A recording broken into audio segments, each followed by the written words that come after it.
আলোচনাটা সূত্রপাত করেন। ধন্যবাদ। কনক ভাইয়ের সাথে অনেকদিন পরে আমরা সকালে ইচ্ছা থাকা তিনজনের সাথে অনেক হয়ে ওঠে না। তো এরপরেও জুলাইয়ের এই সময়ে মানে যুক্ত হতে পারা সবার জন্য এটা আমাদের জন্য আজকে আমাদের। কিন্তু যেটা দেখে দুঃখের ব্যাপার হলো, আমি এটা খেয়াল করেছি যে আপনি জুলাইয়ের 1 তারিখ থেকে যে একটা স্পেশাল এপিসোড করছেন, স্পেশালি এখানে মনে করছে যে সাফায়াত ভাইও উনি বেশ গুরুত্বপূর্ণ ফেসবুক পোস্ট যেটা আমরাও শেয়ার করেছি, মানে থ্রিলিং, যে কিভাবে কোডিং করে এই আন্দোলনকে কত দিক থেকে মানুষ কিভাবে হেল্প করেছে। আমরা যখন সময় এসেছে যে এই জুলাইয়ে দুনিয়া কাঁপানো 15-20 দিনে আমরা কিভাবে এখানে আমরা হাসিনার পদত্যাগ ঘটাই নাই, আমরা বিশ্বের অত্যন্ত পরাক্রমশালী একটি দখলদার রাষ্ট্র ভারতের পতন ঘটিয়েছি, এবং সেটা নিরস্ত্র 11 কোটি জনগণ সশস্ত্র একটি জঙ্গিবাদী গোষ্ঠীর বিরুদ্ধে। এই বিজয় যখন সেলিব্রেট শুরু করবে না, আমরা আমাদের জুলাইয়ের গল্পগুলো সামনে তুলে আনবো। দেশে বিদেশে কারা কিভাবে এটাকে সম্ভব করতে পারলো। আমরা পুরো জাতি যখন জুলাইয়ের ঘোষণাপত্র, জুলাইয়ের সনদ, এইটা নিয়ে আমরা জাতীয় উৎসব করবো, তখন মানে আপনি ভাবেন যে ধরেন গত 3 দিন 4 দিন আগ পর্যন্ত আমাদের কিন্তু ফেসবুক 6 লাখ ছিল জুলাইয়ের ভিডিওগুলো নিয়ে। সবাই তাদের জুলাইয়ের ভিডিও ডাউনলোড করছিল, স্মৃতিচারণ করছিল, মানুষ সেই সময়গুলো মনে করছিল। কিন্তু ঠিক 3 দিন আগে যেই মানে বিভৎস হত্যাকাণ্ড আমরা দেখলাম, যেটা মিটফোর্ড হত্যাকাণ্ড নামে পরিচিত, আপনারা নিশ্চয়ই যে এরপরে সবাই আমরা মানসিকভাবে ভেঙে পড়েছি। এখন বাস্তবতা হলো যে আসলে কি হচ্ছে বা কি হবে। আমরা আমাদের প্রেস মিট থেকে বা বিভিন্ন জায়গায় আমরা খুবই আমাদের কনসার্ন জানিয়েছি এই মুহূর্তে কি করা দরকার, এটা আমরা যেটুকু বুঝি সেটা বলেছি। কিন্তু আমার একদম স্পষ্ট একটা এর কোনো কনক্রিট প্রমাণ আমার হাতে নাই, কিন্তু সাদা চোখে কিছু জিনিস যে বোঝার ব্যাপার, এটা আমার কাছে খুব স্পষ্ট মনে হচ্ছে যে আপনি নিশ্চয়ই কনক ভাই জানেন, আপনার এখানে যারা আছে দর্শকরাও জানেন যে আমরা বাংলাদেশের জনগণ এবং জুলাই যোদ্ধারা যেভাবে রাষ্ট্রকে সবাই মিলে জুলাইয়ের ঘোষণাপত্র, জুলাই সনদের জন্য প্রেশার দিচ্ছিলাম। সরকারও বারবার চেষ্টা করছিল, কখনো বিএনপি কখনো অন্যান্য দল সামনে যাচ্ছে পিছনে যাচ্ছে, এই কারণে জুলাই ঘোষণাপত্রটা ঝুলে যাচ্ছিল। কিন্তু আপনি নিশ্চয়ই জানেন যে জুলাই ঘোষণাপত্র না হলে এখন পর্যন্ত এই জুলাইয়ের কোনো অফিসিয়াল স্বীকৃতি নাই। তা আমরা এটুকু সবাইকে বুঝতে পারি যে ভারতীয় আধিপত্যবাদ, এখানে ইন্ডিয়ান হেজিমনি, তাদের এস্টাবলিশমেন্ট মনে প্রাণে তাদের সমস্ত শক্তি দিয়ে চাচ্ছে যে যেন এই জুলাই ঘোষণাপত্রটা সরকার না করে রাষ্ট্রীয় পর্যায়ে। আমরা বলেছি শুধু জুলাই ঘোষণাপত্র হলেই হবে না, এটাকে সংবিধানের প্রস্তাবনায় আনতে হবে, কারণ আমরা যে নতুন বাংলাদেশ বলেছি এটা অফিসিয়াল স্টার্টটা হবে সংবিধানে জুলাই ঘোষণাপত্রের স্বীকৃতির মধ্য দিয়ে। তারপরে এই যে জুলাইয়ের জন আকাঙ্ক্ষা, আমরা কেমন বাংলাদেশ নির্মাণ করতে চাই, আমাদের পার্লামেন্টের ফর্ম কেমন হবে, সবকিছু সেটা নিয়ে হবে জুলাই সনদ। আপনি ধরেন সেইটা হবে নতুন বাংলাদেশের প্রথম বীজ বপন করা হবে।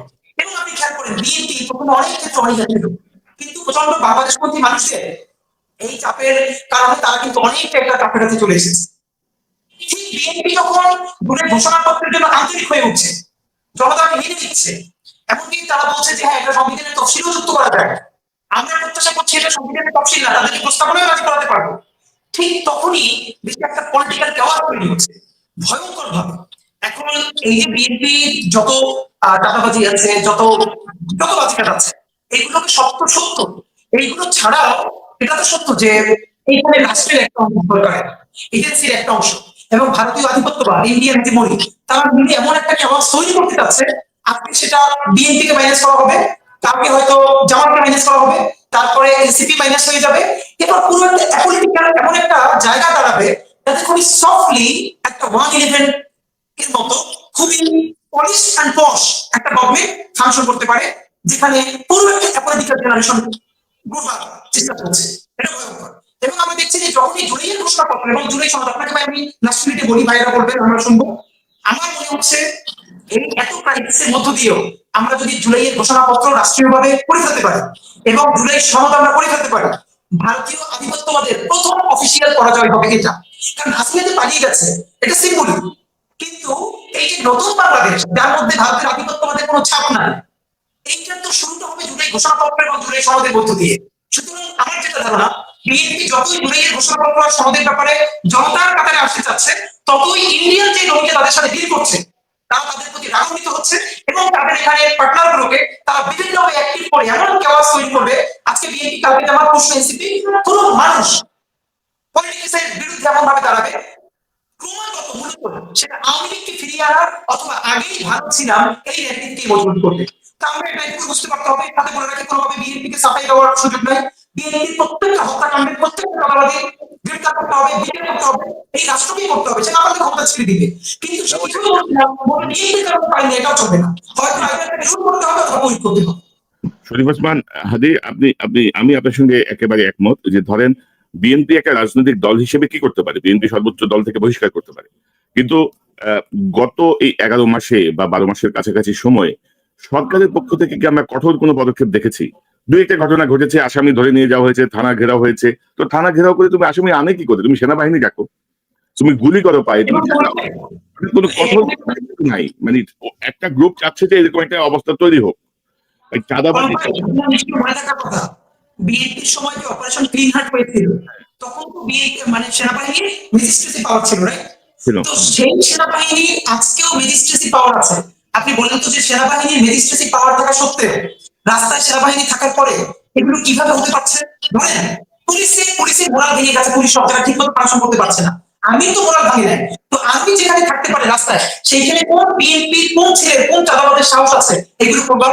এবারে আপনি কিছুটা রুল করছেন, দূর থেকে কিছু ঘটনা হতে দিচ্ছেন বলে বিএনপি এগুলো করতে পারছে। আপনি পিটিয়ে ঠ্যাক ভেঙে ফেলাম। দেখেন অপারেশন ক্লিন হার্ট সেনার পক্ষে বাংলাদেশের মানুষ ছিল না। এমনকি বিএনপি যে অপারেশন ক্লিন হার্ট করেছে তাতে বিএনপির বহু মানুষ কিন্তু মারা গেছে, তবু মানুষ প্রশংসা করেছে। কারণ কি? শক্তভাবে রুল করেছে।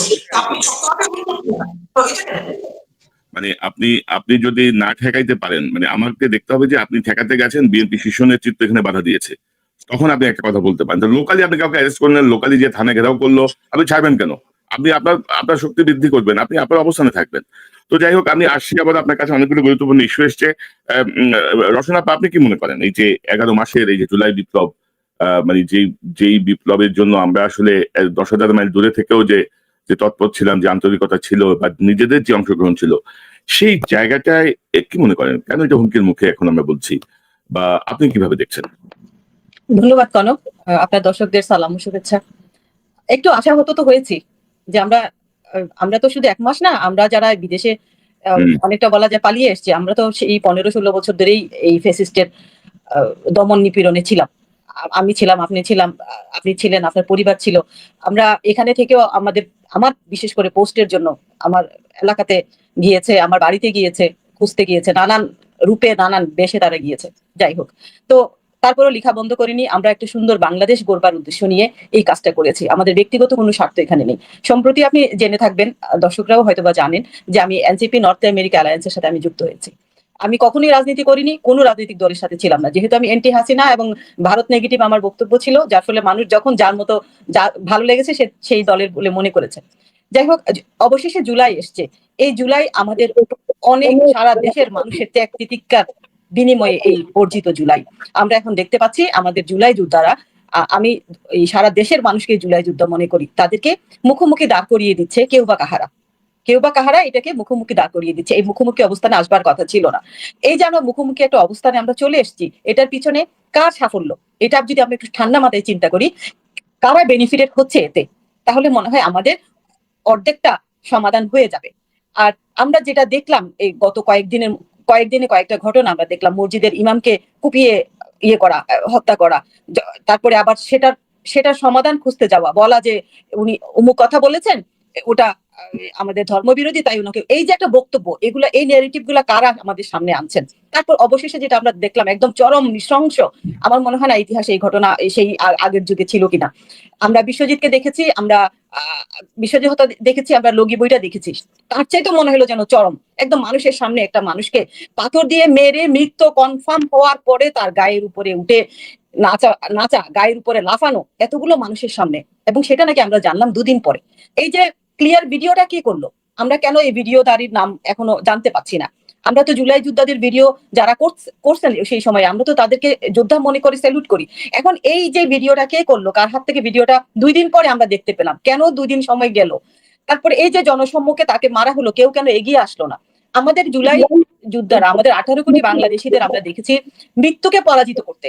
তারা বুলেটের সামনে গেছে কোনো কিছু ছাড়া মৃত্যুকে বরণ করতে গিয়েছিল। তাহলে সেই মানুষগুলাই কেন সেদিন এই লোকটাকে একটু হেল্প করলো না? তার বিরুদ্ধেও আমরা অনেক কথা শুনছি, কিন্তু আমরা অপরাধীকে কি এভাবে এই পিটিয়ে মেরে ফেলার অধিকার রাখি? কারা করলো এই কাজটা? বিএনপির লোকজন বহিষ্কার করছেন, কিন্তু বহিষ্কার করাই কি সমাধান? আপনারা এই পর্যন্ত 7,000-এর উপরে বহিষ্কার করেছেন, আপনারাই বা কেন ধরিয়ে দিচ্ছেন না? আমরা এখন সরকারের দোষ খোঁজার জন্য বলছি, অবশ্যই তাদেরও দোষ আছে, তারা কেন ধরছে না, যে তারা কেন এদেরকে গ্রেফতার করছে না? এই 7,000 থেকে 700 মানুষকে গ্রেফতার বিএনপি নিজে থেকে করিয়ে দিতে পারছে না, যে এই হচ্ছে অপরাধী, আপনারা নিয়ে যান, তারপরে সাজা হয় কিনা আমরা দেখি। যাই হোক, সরকারও করছে না। তো এই যে একটা গুবলেট তৈরি করা হয়েছে, আমাদেরকে মুখোমুখি দাঁড় করানো হয়েছে, বিএনপি এবং এনসিপি এবং সারা দেশের মানুষ যখন বিএনপির বিরুদ্ধে মিছিল দিচ্ছে, নানান খারাপ কথা, কুকথা বলছে, এগুলো কেন, কারা করছে, কারা এতে লাভবান হচ্ছে? আমার ধারণা এখনো আমাদের বিদেশি পরাশক্তি আমাদের বিএনপির উচ্চ লেভেলে ঢুকে গেছেন, এবং সরকারে তো অবশ্যই আছেন, কেউ না কেউ এখানে কলকাঠি নেড়ে আমাদের দেশটাকে অশান্ত করে আবারও চাচ্ছেন যে ভারত ছাড়া, ওই ভারতের পররাষ্ট্র সচিব ছাড়া আমাদের দেশে নির্বাচন হবে না, বা নির্বাচিত যে সরকার সামনে আসবে তাকে ভারতমুখী হয়ে থাকতে হবে। এই কারণে এই ন্যারেটিভটা মানুষের মগজে ঢুকানো হচ্ছে খুব সূক্ষ্মভাবে, যে ভারত ছাড়া আমরা চলবো না। এই কারণে আমি বলবো যে এই শুদ্ধি অভিযানটা বিএনপি কে শুরু করতে হবে। আমরা শুনি নানান কথা এনসিপির নেতাদের বিরুদ্ধে, সংগঠনটার বিরুদ্ধে নানান কথা উঠে আসছে, হ্যাঁ, সেগুলোও তদন্ত করার দরকার, এবং আমি যতদূর বিশ্বাস করি যে দুদক এগুলো তদন্ত করছে। কিন্তু আমি বলবো, আমরা ছাত্রদেরকে রক্ত দিতে দেখেছি, এখন শুদ্ধি অভিযান অবশ্যই বিএনপির পক্ষ থেকে শুরু করতে হবে। বিএনপি জানে কাদেরকে সরালে এই ধরনের কাজগুলো থেকে তারা নিজেদেরকে বিরত রাখতে পারবে। আমরা নাম ধরে বলতে চাই না। কনক, আপনার সাথে আমি অনেকবার শেয়ার করেছি, আমি যখন পালিয়ে যায়, দেশ থেকে পালিয়ে যায় শিক্ষামন্ত্রী নফেল, ইসকন নফেল, তখন থেকে আমি যেই এতদিন মানে যাদের পক্ষে আমি লিখেছি, আমি তাদের কাছ থেকে সরে এসেছি। আমি এতটাই ডিসহার্টেন হয়েছি নফেল পালানোর পরে।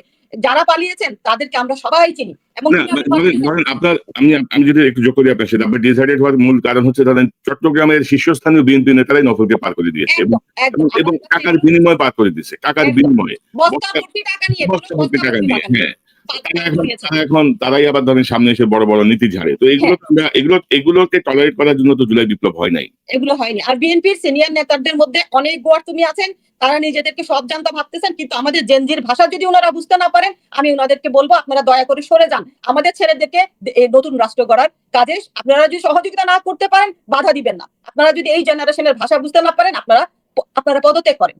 নতুন বিএনপির মধ্যে তো নতুন ছেলে পেলে আছে, তাদেরকে দেন। আর আপনারা আরো একটা কথা কোনো দুঃখের সাথে বলতে হয়, বিদেশে বসে বাংলাদেশ চালানো যাবে না, ওই দিন শেষ। নতুন করে গড়তে হবে দেশকে, এবং সংবিধানী ছেলেরা যা যা পরিবর্তন চাচ্ছে, ওদের দেশ, ওদের ভাষা মতো এই দেশ চলবে, সংবিধান রচিত হবে, ইতিহাস রচিত হবে, আবার নতুন করে বাংলাদেশকে গড়তে হবে।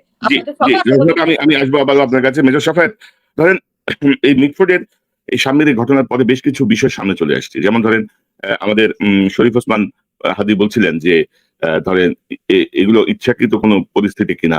যেমন আমরা 111-এর আগে দেখলাম একটা ঘটনা ঘটলো যে লগি বৈঠা, এরশাদের আগে দেখলাম কিছু ঘটনা, তারপরে ধরেন এই যে মিটফোর্ডের এই ঘটনার যে এফআইআর, সেই এফআইআর অনেকবার চেঞ্জ হয়েছে। নিহতের পরিবার বলছে যারা প্রকৃত আসামি তাদেরকে বাদ দেওয়া হয়েছে, কয়েকবার আসামির এই তালিকা চেঞ্জ করা হয়েছে। প্রথম অভিযোগটা ফ্যামিলির পক্ষ থেকে যে মামলা ছিল, সেখানে তারা বলছিল পূর্ব শত্রুতার জের। তারপরে এখানে যুক্ত হয়েছে, এখানে মাসে 2 লাখ টাকা চাঁদা চাওয়া হয়েছে, অথবা ব্যবসার শেয়ার চাওয়া হয়েছে।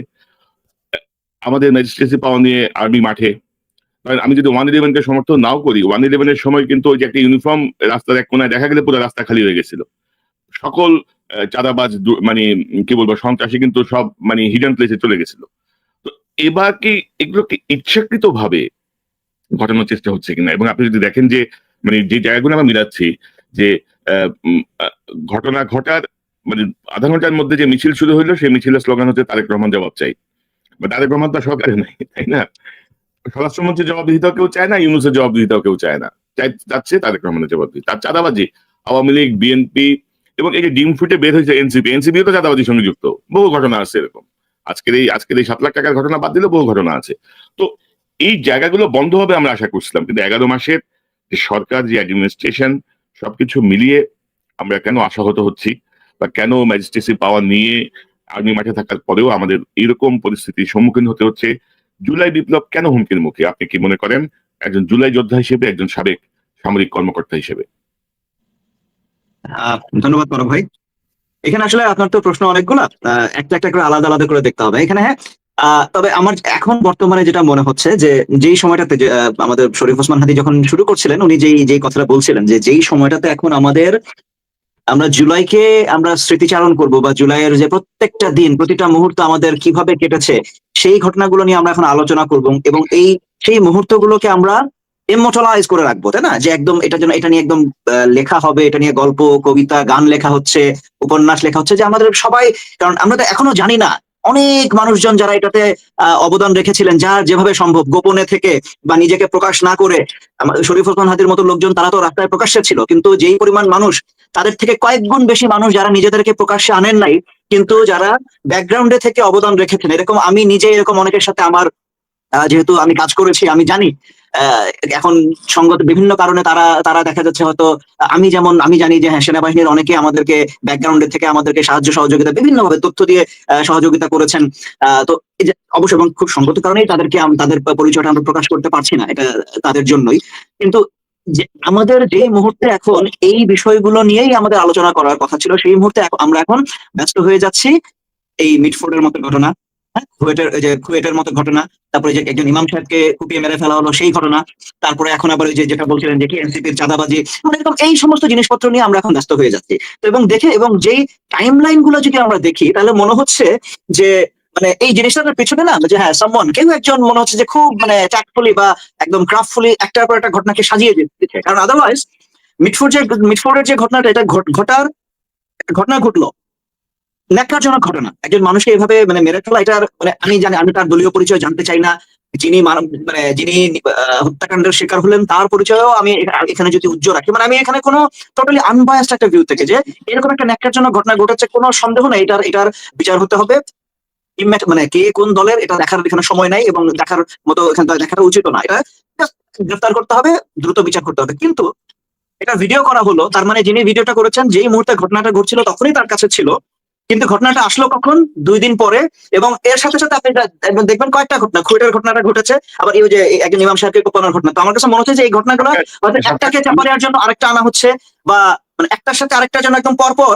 এবং দেখেন এখানে আপনি অনেকগুলো সাফায়েত, আমি একটা বিষয় একটু যোগ করে দিই আপনার সাথে, মানে কুয়েটের ঘটনা বা ইমাম সাহেবের ঘটনার পাশাপাশি আপনি যদি দেখেন যে এই হাসিনার অডিওটা সামনে আসলো বিবিসির, রাজ সাকি হলো আইজিপি, এবং তার পরদিনই এই মিটফোর্ডের এই ভিডিওটাকে সামনে নিয়ে আসা হলো। অর্থাৎ হাসিনার এই অডিও এবং রাজ সাকি হওয়ার বিষয়টা কিন্তু সোশ্যাল মিডিয়া এবং পত্রিকা শিরোনাম থেকে দূরে সরে গেল। জি, আপনি কন্টিনিউ করেন। জি, এক্স্যাক্টলি। তো দেখেন, মানে আমার কাছে মনে হচ্ছিল যে দেখেন, একটা সমাজে অপরাধ থাকবে, অপরাধটা সমাজেরই একটা অংশ। এটা তো আমরা হঠাৎ করে এই পৃথিবীটা বা বাংলাদেশ তো এখন হঠাৎ করে জান্নাতুল ফেরদৌস হয়ে যায় না, তাই না? যেখানে কোনো অপরাধ হবে না। অপরাধ, এটা আমি আমি মানে বলতে কষ্ট হলো, আমরা মানি বা না মানি, অপরাধ তো থাকবেই, অপরাধ হচ্ছে, প্রতিদিন অপরাধ হচ্ছে, কেউ না কেউ চুরি, ডাকাতি, হত্যাকাণ্ড, ছিনতাই, এগুলো হচ্ছে। কিন্তু আপনার কাছে যদি এই ঘটনাটা আপনি কখন প্রকাশ্যে আনবেন, এইটার কন্ট্রোল যখন কারো কাছে থাকবে, বা এই যে ন্যারেটিভটাকে কন্ট্রোল করার মতো সক্ষমতা যখন কারো কাছে থাকবে, দ্যাট ইজ ডেঞ্জারাস। অর্থাৎ আপনি ইনফরমেশনটা আপনার কাছে আছে, আপনি রেখে দিচ্ছেন, কখন ছাড়বেন সেই একদম একটা অপরচুন মোমেন্টের জন্য। এবং সেই অপরচুন মোমেন্টটা কখন আসলো? যখন দেখলেন যে হ্যাঁ, হাসিনাকে নিয়ে, হাসিনার সেই অডিও ক্লিপ নিয়ে একদম বিবিসি পুরো একদম তারা একদম অডিও ফরেন্সিক দিয়ে করে একদম ডিটেইল তারা রিপোর্ট করে দিল যে, এবং এটা অকাট্য। হাসিনার ছেলে এটাকে প্রথমে ডিফেন্ড করার চেষ্টা করলো, না, এটা 2016 সালের ভিডিও, মানে 2016 সালের অডিও ক্লিপ। কিন্তু তখন এন্ড বাই ডুইং সো সজীব বচ্চন যারা নিজেই স্বীকার করে ফেললো যে এটা আসলেই তার মার ভয়েস। কিন্তু তারপরে যখন এটাকে আবার আমরা ডিবাঙ্ক করলাম যে না, যদি তাই হয় তাহলে এখানে মোহাম্মদপুর কেন হবে? 2016 সালের ঘটনা তো মোহাম্মদপুরের ঘটনা, এটা তো ঘটেছিল গুলশানে। তখন সাথে সাথে সে ওইটাই পোস্টার সরাই ফেললো। তার মানে নিজেই তার মায়ের এটাকে স্বীকার করে নিল যে হ্যাঁ, এটা তার মায়েরই ভয়েস। এবং যখনই এটা নিয়ে একদম একটা মিডিয়া সরগরম, সবাই ঠিক আছে এই জিনিসটাকে নিয়ে একদম এটা এস্টাবলিশড, সুন্দর করে আমরা কি করলাম, জিনিসটাকে ব্যারেলটাকে ঘুরিয়ে দেওয়া হচ্ছে আরেকদিকে। এবং কিভাবে? ঘটনা কিন্তু সেদিনের ঘটনা না। অর্থাৎ যিনি ভিডিওটা করেছেন, এই ভিডিওটা যে করলো, সে কিন্তু চাইলে ঘটনা ঘটার সাথে সাথে ভিডিওটা ছেড়ে দিতে পারতো, কিন্তু ছাড়া হয় নাই। ছাড়া হইলো কখন? 2 দিন পরে, যখন দেখা যাচ্ছে যে হ্যাঁ, এখন আমাদেরকে মিডিয়া অ্যাটেনশনটা অন্যদিকে ঘোরানো দরকার, মানুষের নজরটা অন্যদিকে সরিয়ে দেওয়া দরকার। This is dangerous. যখনই কারো কাছে এই ধরনের সক্ষমতা থাকবে, এটা আসলেই এটা অ্যালার্মিং, এবং এই ব্যাপারে আমাদেরকে সজাগ থাকতে হবে। এবং দেখেন আমাদের, এবং যাদেরকে মুখোমুখি দাঁড় করিয়ে দেওয়া হচ্ছে, প্রত্যেকটা যে দল বা যে প্রতিটা এন্টিটি আমাদের এই জুলাই আন্দোলনের একটা স্টেক হোল্ডার।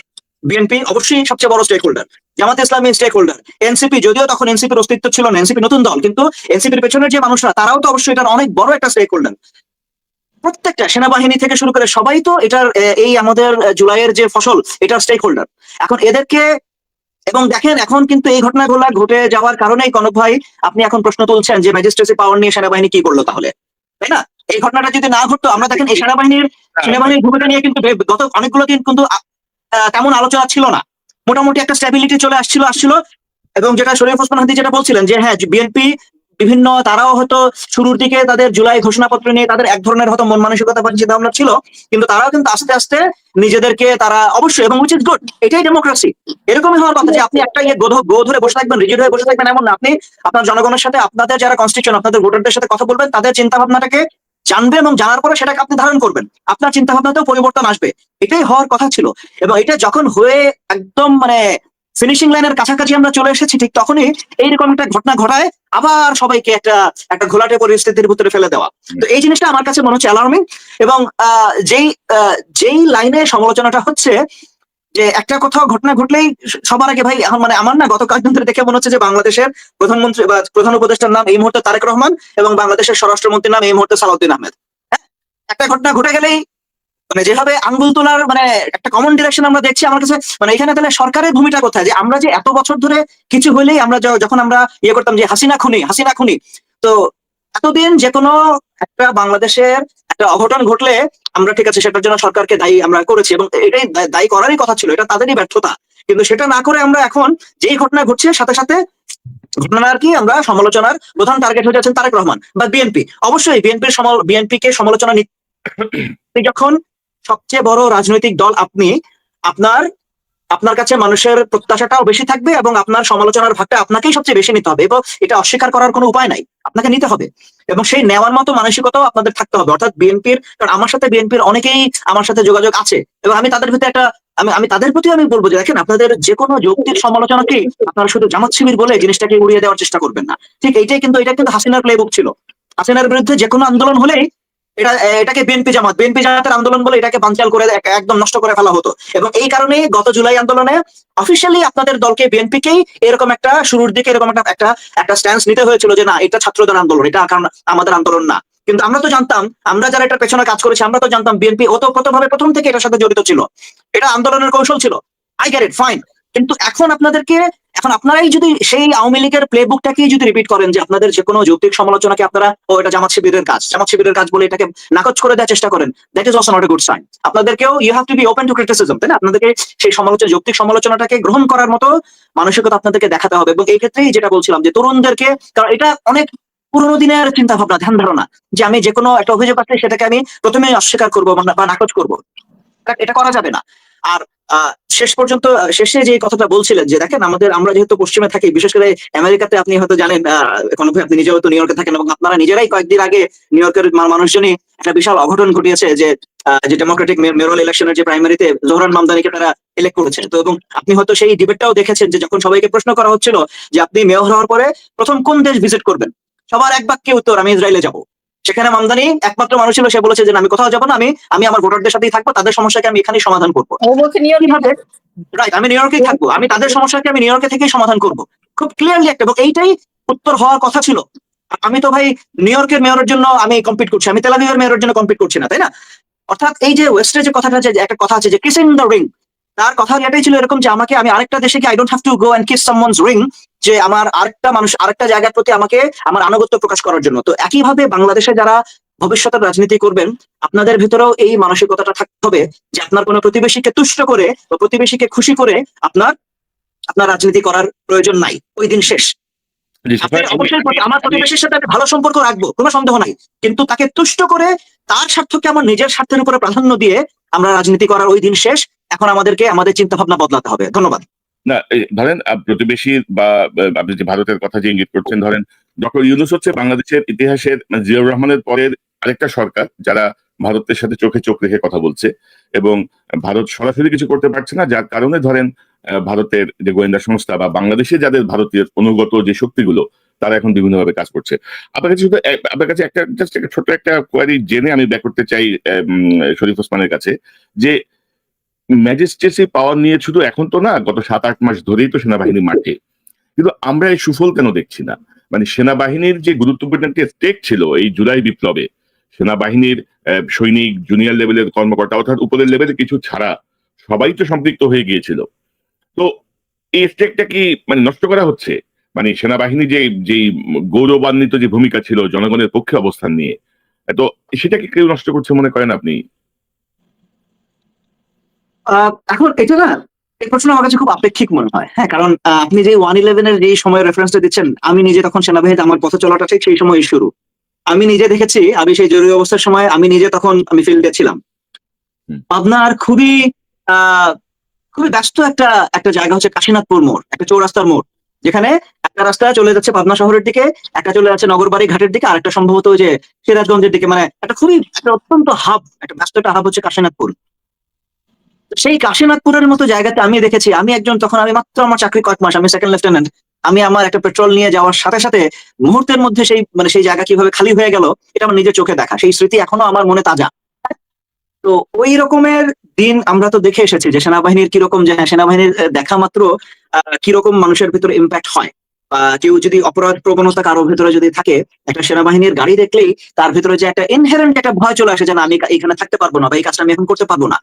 তো ওইখানে আমার কাছে মনে হচ্ছে যে এখানে এটা একটা লম্বা প্রসেসের ভিতর দিয়ে গত 15 বছরে সেনাবাহিনীর যে আগের যে গ্রহণযোগ্যতা বা বিশ্বাসযোগ্যতার যে জায়গাটা ছিল, সেই জায়গাটা আমরা হারিয়েছি। এবং খুবই এটা একদম মানে পদে পদে এটাকে ধ্বংস করা হয়েছে। যে মানুষের, বিশেষ করে সেই যে 2018 ইলেকশনের আপনার ওই দৃশ্যগুলো যদি আপনার মনে পড়ে, যে মানুষ সেনাবাহিনীর গাড়ির দিকে যাচ্ছে আর সেই গাড়িটা ওখান থেকে টান দিয়ে চলে গেল, মানে দেখে মনে হচ্ছে যে তারা পালিয়ে গেল ওই জায়গা থেকে। এই ঘটনাগুলো যখন ঘটে, এবং এই যে গ্রহণযোগ্যতার জায়গা থেকে যে পতনটা হয়েছিল, এটা তো রিবিল্ড করতে আবার অনেক লম্বা একটা সময় লাগবে। সেই সময়টা আমার মনে হচ্ছে যে, আর কারণ আমি ভেতরের ধরেন আমাদের যখনই অফিসারদের সাথে কথা বলি, আমি তো গত 11 মাসে আমি দেখছি যে তাদের মানে যেই রকমের তাদের দিন যেভাবে কাটছে, কারণ ক্যান্টনমেন্টের যে রুটিন ট্রেনিং অ্যাক্টিভিটিস ওটা এক জিনিস ছিল, কিন্তু এটার সাথে এখন তাদের যেই বাড়তি যে দায়িত্ব, তো সবকিছু মিলে আমার মনে হচ্ছে যে তাদের ভিতরেও না একটা কেমন একটা ক্লান্তি, আমার কাছে মনে হচ্ছে একটা ক্লান্তি আমি আই ক্যান ফিল, যে মানে এটার জন্য তো আসলে, এবং যে কোন রকমের প্রিপারেশন ছাড়া কিন্তু আপনার যদি মনে পড়ে সেই সময় আর্মিকে নামানো হয়েছিল। যে তখন শেখ হাসিনা আর্মিকে নামালো যে ঠিক আছে দমন করার জন্য, সেই আন্দোলনটাকে দমন করার জন্য, আচ্ছা ঠিক আছে কারফিউ হবে, কয়েকদিনের ভিতরে আমরা দমন করবো, একদম মেরে কেটে আমরা সাফ করে ফেলবো, তারপরে আর্মির মতো ফেরত চলে আসবে। কিন্তু সেই যে আর্মি বের হয়েছে, এই আর্মি কিন্তু আর ফেরত আসতে পারে নাই। তো কোন রকমের লং টার্ম প্ল্যানিং ছাড়া, প্রিপারেশন ছাড়া আপনি আর্মি নামাই দিচ্ছেন। আমি আপনার সাথে একমত, কিন্তু পাশাপাশি আমি এটাও মনে করি, ধরেন যে কাজ 3 ঘন্টায় করা যায়, সেই কাজ যদি আমি 24 ঘন্টা লাগাই করি, তো আমি এমনিতেই টায়ার্ড হয়ে যাবো। মানে আমার যেটা করার কথা আমি করতে পারছি 3 ঘন্টায়, আমি লাগাই 24 ঘন্টায়, তো আমি তো টায়ার্ড হবই। তো আমার তো এতদিন বসে থাকার দরকার ছিল না, আমি যদি ঠিক মতো ইয়েটা করতাম। সরকার 3 মাস পর পর 6 মাস পর পর আপনার ম্যাজিস্ট্রেট পাওয়ার বাড়ায় যাচ্ছে। সরকারকে আপনি দায় দিতে পারবেন না। সরকার ফুল অথরিটি দিয়ে দিচ্ছে যে ভাই তোমাদের সাথে কোনো ম্যাজিস্ট্রেটও লাগবে না, তোমরাই ম্যাজিস্ট্রেট, তোমরাই পাওয়ার এক্সিকিউট করো। তারপরেও আমরা পাচ্ছি না সুফল। মানে এটা একটা, মানে আমি মনে করি যে এটাও পরিকল্পিতভাবে সেনাবাহিনীকে যে ইমেজটা নষ্ট হয়েছে সেটা ফিরে আসার ক্ষেত্রে একটা বাধা তৈরি করছে কোন মহল, হয়তোবা। আমি আবার আসবো আপনার কাছে মেজর সাফায়েত। শরীফ ওসমান, এই যে ধরেন যে কথাগুলো এসছে এখানে, ধরেন আপনি দেখলেন যে মিটফোর্ডের ঘটনার পর ইডেন কলেজ, বুয়েট, জগন্নাথ থেকে বলা হলো যে ছাত্র দল থাকতে পারবে না, হলে বিএনপির কেউ রাজনীতি করতে পারবে না, অনেক জায়গায় বিএনপির পোস্টার ছেঁড়া হচ্ছে, সাইনবোর্ড ভাঙা হচ্ছে। এবং ধরেন মির্জা ফখরুলের ভাইয়ের গাড়িতে হামলা হয়েছে ঠাকুরগাঁয়ে। তো সব মিলিয়ে ধরেন একটা রাজনীতিকীকরণ, যেটা 1/11 এর পরে আমরা দেখেছিলাম, যে কিছু সুশীলের নেতৃত্বে, সুশীল যা ক্ষমতায় থেকে মজা পাচ্ছে, তো এখন যারা উপদেশে আছে মজা পাচ্ছে না, প্রোটোকলে ঢুকে গেছে। ধরেন যে আসিফ কদিন আগে মানে বুলেটের মুখে দাঁড়ায় যেতে ভয় পায় না, সে আসিফের পকেটে এখন ম্যাগজিন থাকে বন্দুকের, তাই না? এখন বন্দুক নিয়ে চলাচল করতে হয়, ওয়াইলেস তার সিকিউরিটি আছে, রাষ্ট্র নিয়োজিত সিকিউরিটি আছে, তারপরেও তার বন্দুক রাখতে হয়, বন্দুকের গুলি থাকতে হয় ব্যাগে। তো এগুলা তো ধরেন মানে কি বলবো আর কি, আমি অনেক কিছু মিলাইতে পারি না। তো কি মনে করেন এই যে এটা কি এই খেলা থেকে কি করো? আপনি তো মাঠের রাজনীতিতে আছেন, আপনি কি মনে করেন? একটা ছোট্ট এগুলো কারেকশন, মানে মির্জা ফখরুল স্যার আমাদের ক্যাবিনেটে যে গাড়িতে হামলাটা হয়েছে, এটা কিন্তু বিএনপিরই মানে আরেকটা গ্রুপ, ওখানে আমাদের প্রোগ্রাম ছিল ছোট ভাইকে কেন্দ্র করে, মানে ওই কমিটি বিভিন্ন বন্ধু নিয়ে আমরা সকলে খুবই খারাপ লাগছিল, পরে খোঁজ নিয়ে দেখলাম যে ভাই নিজেদের একটু আন্দোলনে হামলাটা হয়েছে। এই শরীফ ভাই, বিরোধী শক্তি সবসময় মানে কি বলবো, আরেকটা গ্রুপে মানে বিদ্রোহী অংশগুলো সবসময় টার্গেট করে সামনে আনে, অর্থাৎ চারিদিক থেকে একটা ধরেন একটা অস্থিতিশীলতা ক্রিয়েট করা। আপনি বলেন। আমি আপনার মাধ্যমে ধরেন নিশ্চয়ই এটা তো সত্য কথা যে সরকারের দায়, সেনাবাহিনীর দায়, এগুলো তো আমরা সবসময় বলতেও থাকবো। কিন্তু ধরেন আমাদের তো যেটা গুরুত্বপূর্ণ কথা, যে এই যে বিএনপির ক্ষেত্রে মুশকিলটা হলো, বিএনপি যদি আপনি ভালোবেসেও দেখেন, হাজারো বিএনপি সমালোচনা করেও যে কথাটা শুরু থেকে আজ পর্যন্ত আমরা বলছি এবং বলবো, সেটা হলো ভারতীয় আধিপত্যবাদের মোকাবেলায় বাংলাদেশে আমাদের যেই বিএনপি শহীদ জিয়া, যে বিএনপি বেগম জিয়া ভারতীয় আধিপত্যবাদ মোকাবেলায় সেই বিএনপিকে আমাদের লাগবে। তো সেই বিএনপি যখন চাঁদাবাজি করবে, প্রচন্ড ভাবে আওয়ামী লীগ হয়ে ওঠার চেষ্টা করবে, অবশ্যই তাকে আমাদের প্রচন্ড ভাবে ধরতে হবে। এখন মুশকিলটা হচ্ছে কি জানেন, বিএনপি কিছু জায়গায় কাজ করছে না। তো এই যে বিএনপি কে আমি আপনার মতন আজকে আবার আমাকে প্রচন্ড গালিগালাজ করুন, যাদের বিটিং যা বলুন, তবু আপনাদের মধ্যে বিএনপি ভাইরাসিক একটা প্রশ্ন করতে চাই, তাকে একটু বলি। দেখেন, আমরা স্বীকার করি অস্বীকার করি, এই যে সামাজিক যোগাযোগ মাধ্যম ফেসবুক ইউটিউব যেটা বলেন, এই পুরো জুড়ে থেকে শুরু করে সবকিছুতে ভীষণ ভূমিকা রেখেছে। বিএনপির কিছু ফেসবুক অ্যাক্টিভিস্ট, আমাদের নাম বলছি না, মানে বিশ্বাস করেন আমি মাঝে মধ্যে নিজের প্রতি লজ্জা হয় যে এই জুলাইয়ের আগে কিছু মানুষকে আমি ভীষণ সম্মান করতাম, তাদের বোঝাপড়া, তাদের চিন্তা ভাবনা, লেখাপড়া, এই জন্য। ঠিক জুলাইয়ের পরে এই মানুষগুলো তাদের ন্যারেটিভ নির্মাণ, কথাবার্তা, তাদের অ্যাটিটিউড এমন ভাবে বদলে গেছে, আমি দেখেছি, আমি জাস্ট লজ্জা লাগে আমাদের যেই মানুষগুলোকে আমরা সম্মান করছি।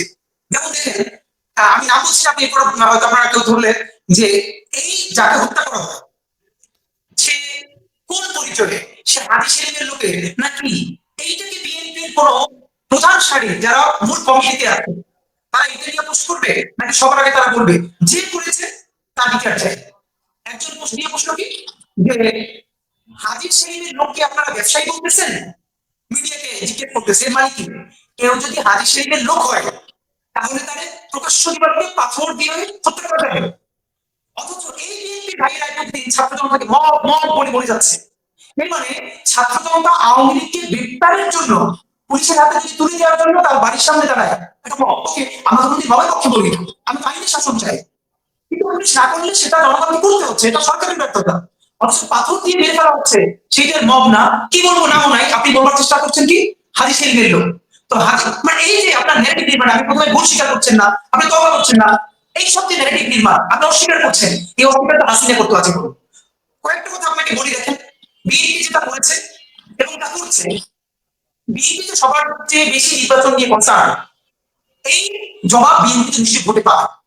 এরপর আমাদের ইলেকশনটা হওয়াইতে হবে। কিন্তু প্রশ্ন হলো, আমরা বলেছিলাম এই যে বিএনপি ভোটের কথা বলতে, সেই ভোটটা কিভাবে চায়? ইতিহাসের সেরা ভোটটা চাই কিনা, যে মানুষ বলে ভোটটা নিজের মতো উদযাপন করে প্রত্যেকটা ছেলে মেয়ে ভোট দিতে, তোমার সাথে প্রথম ভোট দিতে পারবে।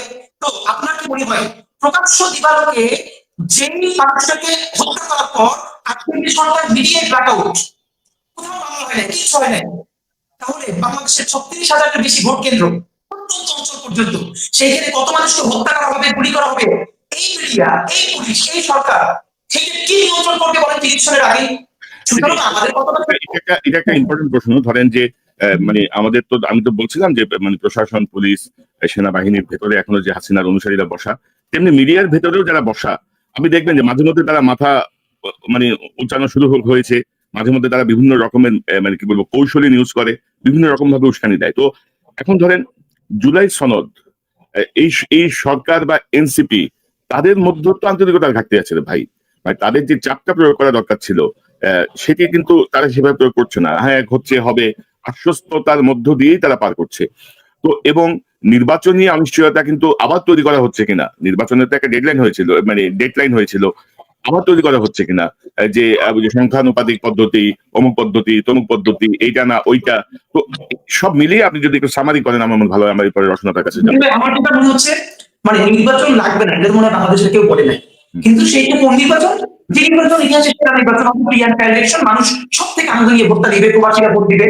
তো এই ইলেকশনের আগে মানুষ যেটা দেখতে চায় অন্যতম, সেটা হলো গণহত্যার দৃশ্যমান একটা ভালো পর্যায়ের বিচার। দেখেন, বিচারটা তো টাইম 6 মাসে শেষ হয়ে যাবে, 1 বছরও শেষ হবে না।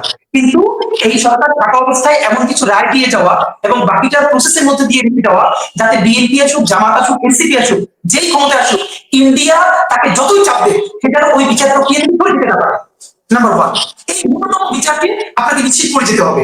নাম্বার 2, জুলাইয়ের ঘোষণাপত্র এবং জুলাই সনদ। আমরা তো দেখেন বলেছি, আগামীকালকেও যদি জুলাই ঘোষণাপত্র হয়ে যায়, পরশু জুলাই সনদ হয়ে যায়, এবং তারপরের দিনে আপনি নির্বাচন দেন, হ্যাঁ, ন্যূনতম আইন শৃঙ্খলা রক্ষার মধ্য দিয়ে, এইটা আমাদের করতে হবে। এখন মুশকিলটা হলো এর বড়টা বিএনপি কেন নিচ্ছে না? যেমন আপনি একটা কথা বলছিলেন, ধরেন তারেক রহমান সাহেবের বিরুদ্ধে অনেকে স্লোগান দিচ্ছে। ভাই, মুশকিলটা হলো দেখেন, বিএনপি ওই কথাটা বলে যে ব্যক্তির দায়িত্বে দল নেবে। প্রশ্ন হলো, ব্যক্তির দ্বারা দল নেবে না, তাহলে কি নেবে বলেন তো? এই যে আমি ব্যক্তি, ধরেন আমি আজকে ইনকিলাব মঞ্চ, এখন আমি খুব একটা বাজে কাজ করলাম এবং ইনকিলাব মঞ্চ সবাই মিলে বললো ব্যক্তির দায় দল নিবে না। কিন্তু একটা প্রশ্ন কেউ করছে না কেন, যে আমি ব্যক্তি এম্পাওয়ার্ড হলাম, ক্ষমতায়িত হলাম, এদিকে আমার ব্যক্তির জন্য না কিংকিরা পঞ্চের জন্য। যেই লোকটা এলাকায় চাঁদাবাজি করছে, পঁচিশ দুর্নীতি ভাবতে পারছে, সে তো এম্পাওয়ার হচ্ছে একটা পরিচয়, সে কোম্পানিকে সে ধরবে না। শরীফ ওসমান হাদি, আমি একটু একটা বিষয় যোগ করি যে ধরেন আমি গত 11 মাসে ধরেন আওয়ামী লীগ যে খেলাটা খেলতো, যে একটা অঘটনের পরে বলতে না এটা আমার দলের কেউ করেন, এটা বিএনপি জামাত করছে, আমার দলের কেউ করে না, এটা অমুক করছে। বিএনপি কিন্তু ধরেন দায় নিচ্ছে এবং সাথে সাথে দল থেকে বহিষ্কার করছে। তার সব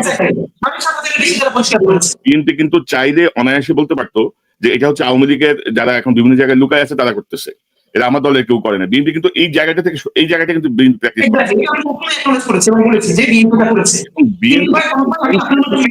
করার নাই, দল থেকে বহিষ্কার করা ছাড়া বিএনপি আর কি করার আছে? আমরা দেখেন, যেই শহীদ জিয়ার বিএনপি জনপ্রতিনিধির শিকার হবে, এটা একটা লজ্জা বাংলাদেশের জন্য আর হতে পারে না। আমি আপনার মাধ্যমে বিএনপি যে ভাইয়েরা আছেন যারা নীতি নির্ধারণী করতে আসেন তাদের অন্তত দুটো অনুরোধ জানাই। নাম্বার ওয়ান, দেখেন যার দল বড় তার দায় বেশি।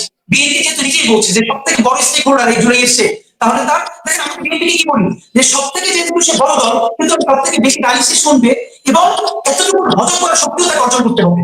আমাদের দুটো পরামর্শ আপনার মধ্যে আজকে আবার বলতে চাই।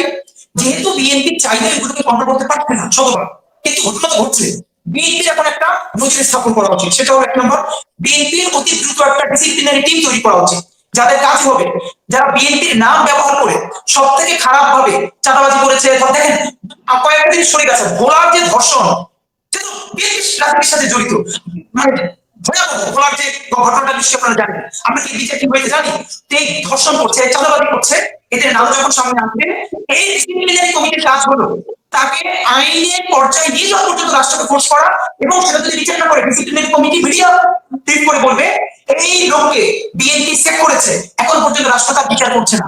এইটা যদি বিএনপি করতে পারে, 1 মাসের মধ্যে বিএনপির নাম ব্যবহার করে যতটা ধর্ষণ করে চাঁদাবাজি করে তারা মনে করবে না আমাদেরকে আজকে আমি করবো, কালকে আবার আমি 1 কোটি টাকা দিয়ে বহিষ্কার আদেশ প্রত্যাহার করবো, এটা হবে না। সুতরাং 1 নম্বরে ডিসিপ্লিনারি টিম করতে হবে। 2 নম্বরে আমি আপনাকে ছোট্ট একটা গল্প বলি ভাই, দেখেন বললে হবে না, আমার উপজেলার গল্প বলি। আমার উপজেলার আওয়ামী লীগের একজন বড় নেতা, সাংগঠনিক সম্পাদক, শত শত কোটি টাকা কামাই করেছে, শুধু একটা ইউনিয়নের চেয়ারম্যান হয়ে শত শত কোটি টাকা কামাই করেছে একটা উপজেলার আওয়ামী লীগের। অদ্ভুত ব্যাপার, কিছুদিন আগে বিএনপি যে তারুণ্য সমাবেশ হয়েছে, আমি পরে এটা ভিডিও এসেছে, পরে ওরা একটা আর কি যাই হোক এটা ম্যানেজ করেছে। বিএনপির এলাকার ভাইয়েরা সেই বিএনপির তারুণ্য সমাবেশে গেছে এই আওয়ামী লীগের গাড়ি নিয়ে। তার গাড়ি আছে, ইউনিয়নের চেয়ারম্যান শত শত কোটি টাকা কামাই করেছে আওয়ামী লীগের নাম ব্যবহার করে, এবং তার নামে ধর্ষণের মামলা আছে। যখন বলা হলো বলে আমরা বুঝতে পারি কি একটা ব্যাখ্যা, এই যে আওয়ামী লীগের কাছে লিকুইড মানিগুলো আছে এইগুলো বিএনপি কে দিচ্ছে, এবং তারা নিচ্ছে কেউ উপজেলায় জেলায় নিয়ে রাজনীতি করবার চেষ্টা করছে। এইটা তো আমি আপনাকে বলি ভাই, যারা জুড়ে মাঠে নিতে শুরু তারা না, যেই ছেলে লোকটা সবজি বিক্রি করে, যেই লোকটা একটা মুদির দোকান করতো, সে আওয়ামী লীগের ক্লাস দেখেছে, হত্যা দেখেছে, নির্যাতন দেখেছে, সে যখন দেখে যে জুলাইয়ের 3 মাস পরে সেই আওয়ামী লীগের লোক এখন রাস্তায় বাইক নিয়ে ঘুরে, তার পাহাড়ে বিএনপির লোকেরা তাকে দেয়া, তখন সে কষ্টে দুঃখে ক্ষোভে আর নতুন কোনো স্বপ্ন দেখে না। সুতরাং বিএনপিকে নিশ্চিত করতে হবে আওয়ামী লীগের টাকা নিয়ে তারা বিএনপি রাজনীতি এলাকা করছে, তাদের বিরুদ্ধে অ্যাকশন নিতে হবে।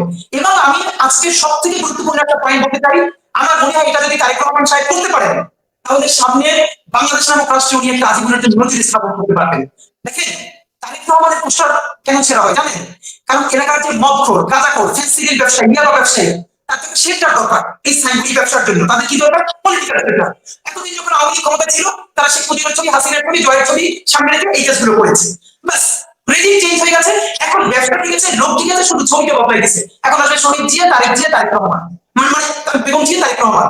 আমি আপনাদেরকে বলতে চাই, এই যে ইন্টারনেট ছেলেরা ছবি ছিটতে সাহস পাচ্ছে কেন জানেন? সে তো শহীদ জিয়ার ছবি ছিটছে না, সে দেখতেছে যেই ছেলেটা, যেই ইয়াবা ব্যবসায়ীটা, যেই মাদক ব্যবসায়ীটা এইটাকে জায়েজ করতেছে শহীদ জিয়ার ছবি ব্যবহার করে, এই সিম্বলটাকে সে ছিড়বার চেষ্টা করছে। সুতরাং বিনীত অনুরোধ করি বিএনপি ভাইরা পারলে একটা কাজ করেন, সেটা হলো বিএনপি আগামীকালকে অফিসিয়ালি ঘোষণা করবে বিএনপির যেই সব পোস্টার একমাত্র বিএনপি কেন্দ্রীয় কার্যালয় থেকে ছাপানো হয়, জাতীয় পোস্টার, একমাত্র বিএনপির অফিসিয়াল পোস্টার ছাড়া কোন নেতাকর্মী নিজের নামে হাজার পোস্টার করুক, লিফলেট করুক, ফেস্টুন করুক, শহীদ জিয়া, বেগম জিয়া এবং তারেক রহমানের ছবি ব্যবহার করতে পারবে না। আপনি দেখেন রাজনীতি ঘুরে যাবে। এটা তাহলে আমার মনে হয় এই যে কার ছবি কি করবে, এটা তো রাজনীতি বলতে যাবে না, ঠিক আছে? দেখেন এখন আপনি বলবেন কি, আপনার ছবি একজন ব্যবহার করতে দিবেন, সেটা নিষেধ করবে না, কিন্তু ছবি যখন ছিঁড়বে তখন বলবেন মানে ব্যক্তিকে দল কেন নিবে, কেন? এই যে লোকটা এইভাবে ব্যবসা করতেছে, সে যে আপনার ছবি ব্যবহার করতেছে, বাধা দিচ্ছেন না কেন? আমি আমি আপনার এই প্রস্তাবের সাথে একমত। পাশাপাশি এটাও ঠিক যে আমাদের মধ্যে আওয়ামী লীগের যে স্টাইল, যে যে যে বিভৎস স্টাইলে আওয়ামী লীগ দেশ শাসন করেছে, আমাদের মধ্যে সেই বিষয়টা এখনো চেপে বসে আছে। আমরা মনে করছি যে এ ধর্ষণ করছে, আমি এখন এর পরিবারকে ধর্ষণ করব, এ আমারে মারছে, আমি এরে মারবো, এ আমাদেরকে দখল করছে, আমি এটা দখল করবো। অর্থাৎ সেই জায়গাটা থেকে আমাদের বের হয়ে আসতে হবে যে না, আওয়ামী লীগ যেটা করছে সেটা মানে অবিচার, সেটা অন্যায়, আমাদেরকে আইনের আওতায় আনতে হবে। আবার ধরেন এই জায়গাটায় সরকার যখন আসামি ধরে ছেড়ে দেয়, সরকার যখন আসামিদের চা নাস্তা খাওয়ায় ছেড়ে দেয়, ধরে না, ধরেও আবার ছেড়ে দেয়, মানুষ যখন বিচার পায় না, তখনই আসলে সৃষ্টি হয় মব। আপনি মব বলেন, জনপ্রতিরোধ বলেন বা জনক্ষোভ বলেন, যে ফর্মেটেই বলেন, যে পৃথিবীর সব দেশেই চলমান। কারণ মানুষ যখন দেখবে যে আমি আইনের কাছে দিলাম, আইন যথাযথ অ্যাক্ট করছে না, তো তখন মানুষ এই বিষয়গুলোকে সামনে টেনে আনবে। রসনাপা, আপনি কি মনে করেন যে কি করণীয়, জুলাই বিপ্লবের ধারাকে অব্যাহত রাখতে কি করণীয়? এবং আপনি যদি পাশাপাশি আরেকটা বিষয় দেখেন যে রাজনীতিকরণের একটা প্রচেষ্টা দেখছি, কেউ কেউ বলছেন -3 দিকে যাচ্ছে দেশ। পাশাপাশি আমাদের যে মিডিয়া, সেই মিডিয়া কিন্তু হাসিনার দুঃশাসনের সংবাদের চেয়ে ইউনূস সরকার এবং বিএনপিকে মেলাইন করার জন্য সকল নিউজ তারা সামনে নিয়ে আসছে। কিন্তু হাসিনা রেজিমের যে ভয়াবহতা, আপনি কিন্তু ওইভাবে কিছু পাবেন না, কিন্তু টেলিভিশন গুলাতে ওইভাবে কিছু পাবেন না। কিন্তু তো আপনার কি মনে হয় কি করণীয় আমাদের এই জুলাইয়ের এই লাল বিপ্লবকে ধারাকে অক্ষুণ্ণ রাখতে, অব্যাহত রাখতে, কি মনে করেন? কনক, একটা বিষয় একদম পরিষ্কার, আমরা দূর থেকে দেশ যখন ঘুমায় আমরা সবসময় একটা কথা বলি যে আমরা জেগে থাকি, আমরা যারা বাইরে থাকি আমরা জেগে থাকি, আমরা দেশকে পাহারা দিই। আমি একটু মনে মনে এরকমটাই ভাবি। যখন রাজসাক্ষী বললেন যে উনি সাক্ষী দিবেন, হাসিনার দুঃশাসনকে উনি সামনে নিয়ে আসবেন, তখন থেকে ভয় পাচ্ছিলাম যে আজকে জানি কি হয়, আজকে জানি কি খবর এসে আবার এই সংবাদটাকে ঢেকে দেয়। হাসিনার একদম উলঙ্গ ভাষণ আমরা যখন দেখতে পেলাম, ছাত্র জনতাকে হত্যা করবার যে বক্তব্য আমরা দেখতে পেলাম, যেটা ফরেন্সিক রিপোর্ট আসলো, তখন থেকে ভাবতেছিলাম যে আজকে কি এসে যেন এটাকে ধামা চাপা দেয়। এই যে ভাবনাটা আমাদের মধ্যে কিভাবে আসলো, এটা বিগত 15 বছরে আসলো। আমরা আপনি একটু আগে উল্লেখ করছিলেন যে আসিফের ম্যাগাজিন পাওয়া নিয়ে, আসিফরা যা করেছে, আসিফের ব্যাগে ম্যাগাজিন না, আমি যদি মনে করি যে আরো বেশি কিছু থাকতো, আমি একে মানে এর বিপক্ষে যেতাম না। আমি সাধুবাদ জানাই, ওদের দরকার আছে রাখবা। কেন? ও হাসিনা পালানোর পরদিন থেকে নিজেকে অনিরাপদ মনে করেছে, সে কারণে শুধু আসিফ নয়, আসিফ জুলাই যোদ্ধাদের আমার মনে হয় সবাই এইভাবে প্রস্তুতি না, না, আমি আপনাকে আমার কথা আমি আপনাকে বুঝাতে পারি নাই। সেটা হচ্ছে যে ধরেন ও নিজেকে যে দুদিন আগে বুলেটের সামনে দাঁড়াইতে ইতস্তত করে নাই, এখন সে রাষ্ট্রীয় নিরাপত্তায়, রাষ্ট্রীয় প্রোটোকলের পরেও তার পকেটে মানে অস্ত্র রাখতে হচ্ছে। এই যে আমি বলছি, এই যে গুণগত পরিবর্তনের জায়গাটা, এই যে মানসিক যেই একটা পরিবর্তনের ইঙ্গিতটা আমি দিয়েছি, আমি কিন্তু আমরা জুলাই বিপ্লবে যারা অংশ নিয়েছে তাদেরকে আমরা স্যালিউট করি, আজীবন আমরা তাদেরকে শ্রদ্ধা করব। তাই বলে তাদের কোনো ধরনের চাঁদাবাজি, তাদের কোনো ধরনের ক্ষমতার অপব্যবহার বা অতি ব্যবহার আমরা কখনোই সমর্থন করবো না। এই যে আসিফের পিএস 100 কোটি টাকা দুর্নীতি করতে ধরা পড়ছে, আমি মনে করি তার দুদকের সাথে আসিফের তদন্ত হওয়া উচিত। কিভাবে পিএস তো 100 কোটি টাকা দুর্নীতি করতে পারে না যদি তার মিনিস্টার এখানে সাইন না করে, সেগুলো সামনে আনতে হবে। সবার জন্যই সমান বিষয়। জি, আপনি কন্টিনিউ করেন। সরি, যেটা বলছিলাম যে ওদের এরকম কিছু থাকলে আমি মানে অপরাধ দেখি না আর কি। আমার কাছে মনে হয় ওরা অনিরাপদ মনে করেছে পরদিন থেকেই। কেন অনিরাপদ মনে করেছে ওইটা একটু বিশ্লেষণের দাবি রাখে। আমরা 6 তারিখ থেকে যখন হাসিনা পালানোর আনন্দ উৎসব করছিলাম, আমরা ঠিক তখনই আমরা দেখেছি যেই রাজনৈতিক দলটাকে আমরা সামনে ক্ষমতায় আসবে বলে আশা করছিলাম, সেই দলটার মানুষজনকে আমরা দেখেছি উল্লাস করে দখলবাজিতে নেমে যাওয়াতে। তারা রাস্তা থেকে সরে গেছে, জুলাই থেকে সরে যেয়ে তারা একদম অলি গলি থেকে একদম উপর মহল পর্যন্ত তারা দখলদারিতে নেমে গেছে। তো আমরা যেটা দেখেছিলাম যে হাসিনা বলেছিল ওই 15 বছর আগে যে বিএনপি অনেক খেয়েছে, আমাদেরকে এবার খাইতে হবে, আমাদেরকে এবার পকেট ভারী করতে হবে, এবং তার সূত্র ধরে তার পিয়ন 400 কোটি টাকা না কত কোটি টাকার মালিক সে নিজেই বলেছিল।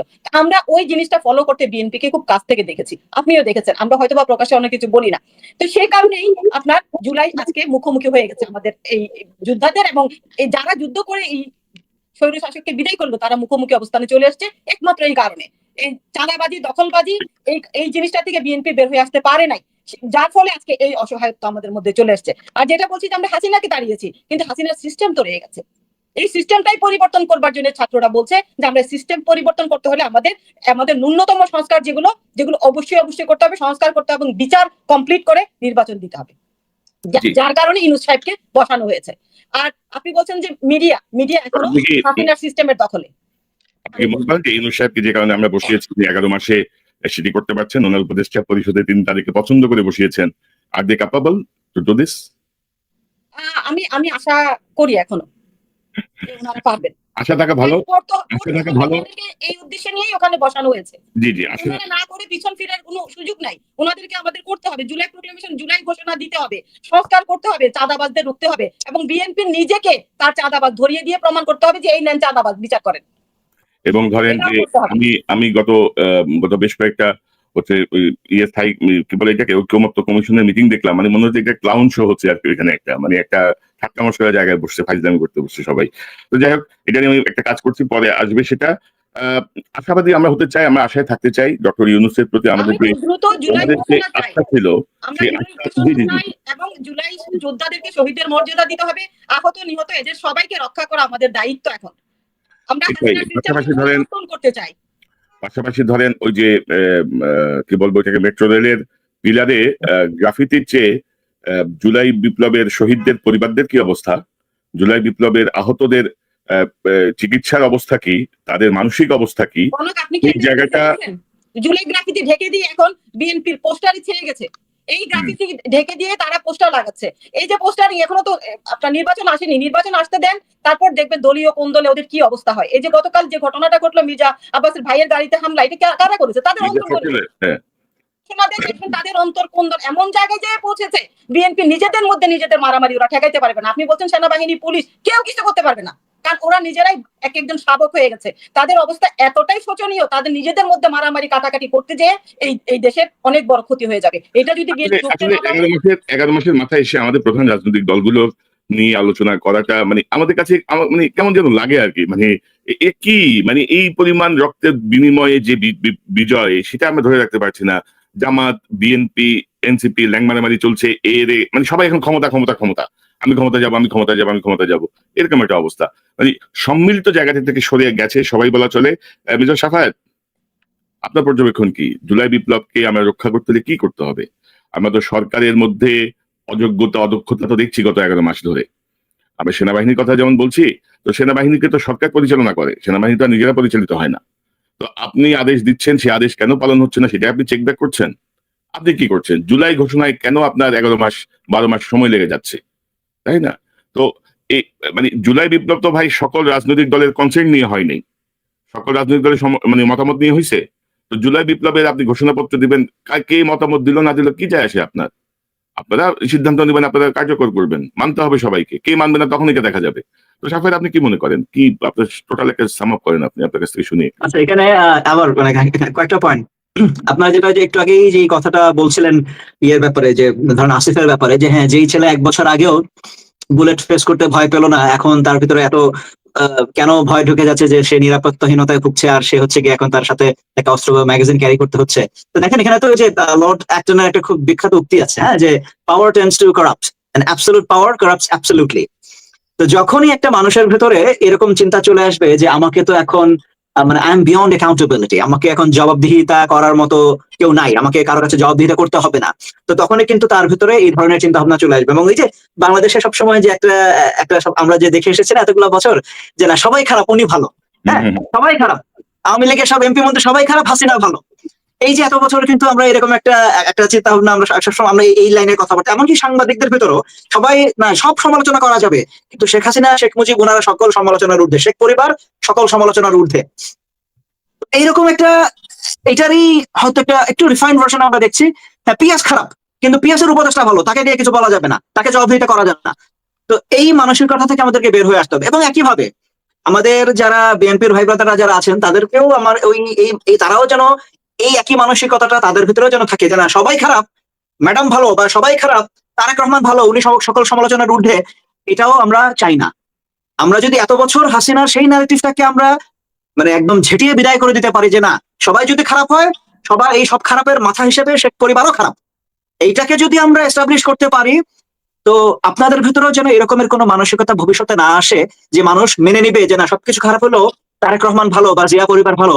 আপনাদেরকে এই মানসিকতা থেকে সমালোচনা নেয়ার সেই মানসিকতাটা আপনাদেরকে মানে বহন করতে হবে। আপনার যদি ভবিষ্যতে আমরা যদি চাই যে হ্যাঁ নতুন বাংলাদেশের রাজনীতি নতুন ভাবে হবে, সেই নতুন রাজনীতির শুরুটা হতে হবে এখান থেকেই, যে সমালোচনা নেওয়ার, সমালোচনাকে স্বীকার করার যে মানসিকতা আছে, সেই মানসিকতা থেকেই আপনাদেরকে শুরু করতে হবে। এবং এটা আমি খালি বিএনপি কে বলছি না, আমি এনসিপি কেও বলছি যে আপনারা এত বছর যে আমরা মুক্তিযুদ্ধ চেতনা বলে, মুক্তিযুদ্ধ চেতনার নামে যে অত্যাচার আওয়ামী লীগ করে এসেছে, সেই একই কাজ এখন আপনারা জুলাইয়ের চেতনার নামে করবেন, সেটা তো ভাই মানবো না আমরা। এতদিন যদি আমরা মানুষ ওইটাকে, হাসিনার সেই ন্যারেটিভকে ভাঙার জন্য তুমি কি আমি কে রাজাকার রাজাকার যদি স্লোগান দিতে পারে, সেই স্লোগান দেওয়ার মতো সাহস যদি দেখাতে পারে, ভবিষ্যতে আপনাদের জুলাইকে নিয়েও, বা আপনারা যদি জুলাইয়ের সেই স্পিরিটটাকে, সেই জুলাইয়ের চেতনার নামে এটাকে যদি আপনারা অ্যাবিউজ করেন, মানুষ আপনাদের সেটাকেও সেই ন্যারেটিভকেও মানুষ ভাঙবে। এখন যখন আওয়ামী লীগের লোকজন জুলাই তারপরে সিডিআই লিখে যে কথাবার্তাগুলো এখন তারা বলার চেষ্টা করছে, আমরা এক ধাক্কায় তাদেরকে আমরা ঝেঁটিয়ে বিদায় করে দিচ্ছি।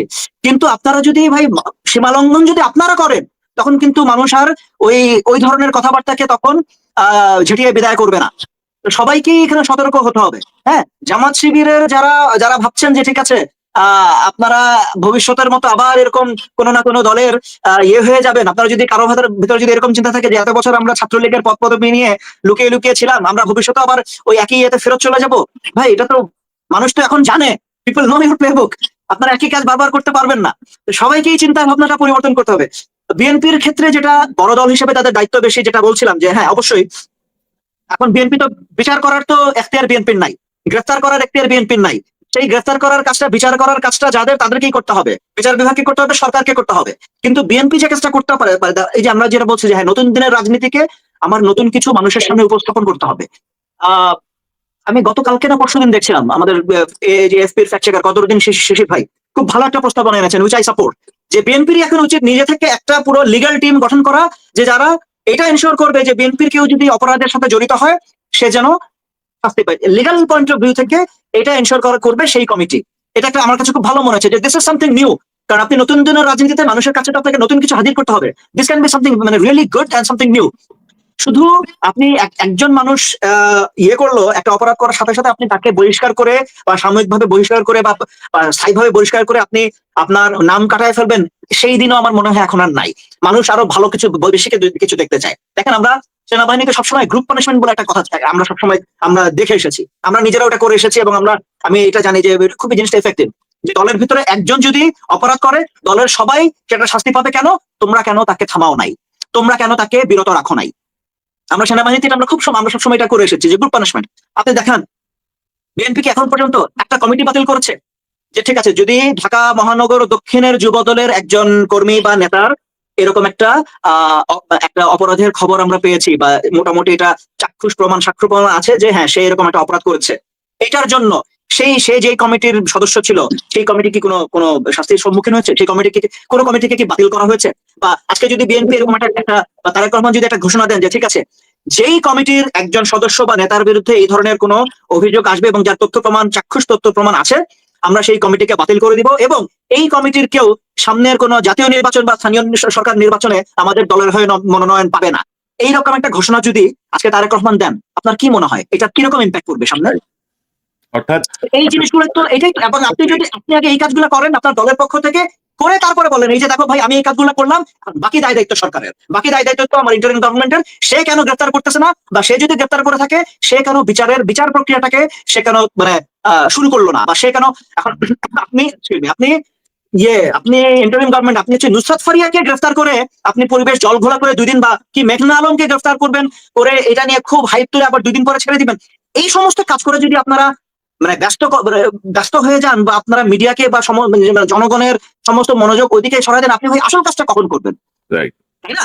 আপনাকে তো মানে ভিজিবল কিছু অ্যাকশন দেখাতে হবে যে এই যে দেখো আমরা অ্যারেস্ট করলাম, এই যে দেখো আমরা বিচার করেছি এবং বিচারের প্রক্রিয়াটাকে আমরা একটা গ্রহণযোগ্য পর্যায়ে আমরা নিয়ে এসেছি। আমরা জানি যে একটা বিচার প্রক্রিয়া সময় লাগে, কিন্তু 11 মাসে একটা বিচার প্রক্রিয়া কতটুকু আগানো উচিত ছিল বা আগাতে পারে এইটার একটা প্র্যাকটিক্যাল এক্সপেকটেশনস তো আমাদের আছে।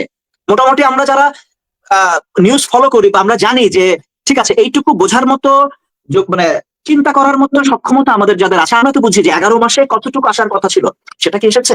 এখানে তো ভাই আঙ্গুল সবাই দিকেই তুলতে হবে, সবাইকে সমালোচনা নেওয়ার মতো মানসিকতা দেখাতে হবে। Thank you.